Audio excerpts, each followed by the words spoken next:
Good afternoon, Jets Nation. Welcome to the Jew Jets Show. Yesterday, the Jets lost to the Cowboys 30-10. Here's the takeaways from yesterday's loss. So heading into this game, the Jets were 8-point underdogs, and I thought we would cover the spread. I didn't think we would win, but I thought we would at least cover the spread because of our defense. Thought they were going to be able to keep this game close. But instead, they did the opposite. Now, I don't think the defense played horrendous yesterday. They did some things well. Thought they did a pretty solid job of containing the run while Dallas was able to have 134 yards on the ground. They did that on 44 carries. They averaged 3 yards a carry, which isn't a good number.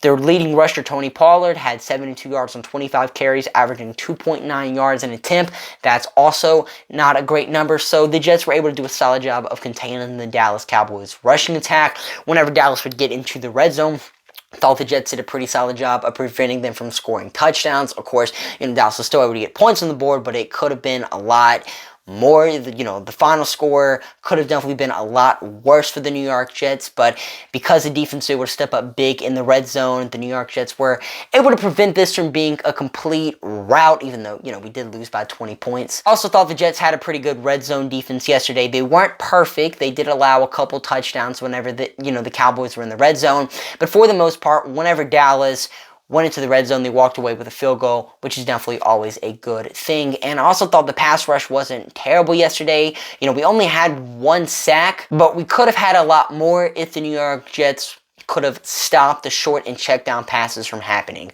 Most of Dak Prescott's passing yards came off of check down passes. The New York Jets did a terrible job of stopping check down passes and short passes yesterday. We also did a terrible job of making open field tackles. The one thing defensive players should know how to do is make an open field tackle, and the New York Jets struggled at that mightily yesterday against the Dallas Cowboys. Most of their first downs and most of their chunk plays that came off of the short passes could have been avoided if the New York Jets just would have made an open field tackle.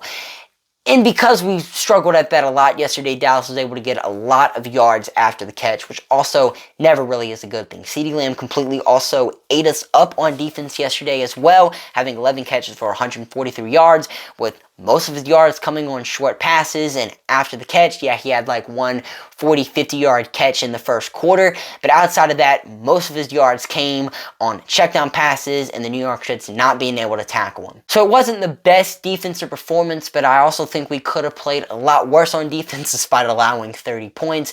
But I wouldn't hit the panic button on the defense this week. I don't think they're going to be a terrible unit this year. We definitely still have the talent and the players on this defense to be a top 10 unit in the league.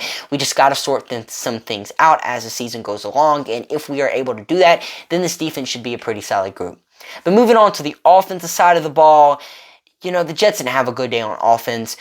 The biggest key on our offense this year with Aaron Rodgers out is going to be running the football. It's going to be relying on the run game. And yesterday, the Jets just completely abandoned that. We only ran the football 10 times with our running backs, which makes absolutely zero sense to me. We just completely abandoned the run, which makes no sense. If you would have gave the ball to Breece Hall 10 times yesterday, you never know what would have happened. If you would have gave the ball to Dalvin Cook 10 times yesterday, you never know what could have happened. The Jets abandoning the run whenever it's supposed to be the strength of this offense makes zero sense. The fact that Zach Wilson had 5 carries and 36 yards, which both led the team on one drive, never should happen. And next game, the New York Jets shouldn't only run the ball 10 times with our running backs. The minimum amount of carries Breece Hall should have is 10. The offensive line also played terrible yesterday. Zach Wilson was only sacked 3 times, but the pressure was in his face pretty much every single play. And for a quarterback like Zach Wilson,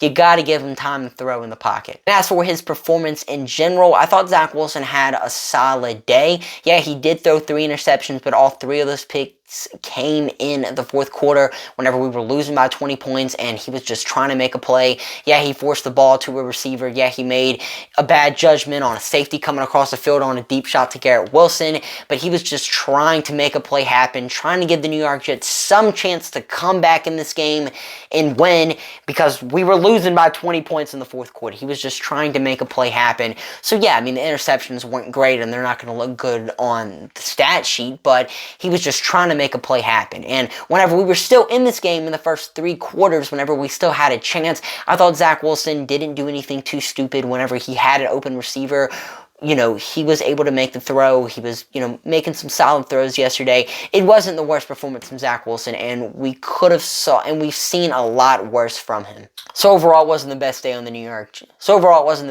New York Jets on both sides of the ball. We need to clean up our mistakes that we made on both sides of the ball next week against the Patriots. But I'm your host, Jets, signing off for now. See you guys later. Peace.